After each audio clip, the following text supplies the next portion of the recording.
Bag-ong traffic scheme nasab ang gipatuman sa Cebu City Traffic Office kon CCTO sa bahin sa Fuente Rotonda.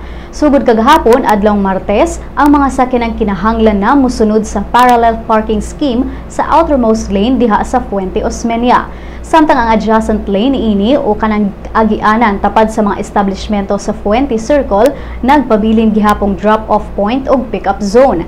Sigon ni CCTO Executive Director Ray Gialon nga kining bag-o nga parking scheme gikatakdang momenos sa traffic sa maong rotonda. Dugang ni Gialon nga tungod na ay mga sakyanan nga tag-as o dagko sa mga truck o pick-up ang diagonal parking nga gipatuman sa una samot nga makadala og kahuot sa Fuente Osmeña.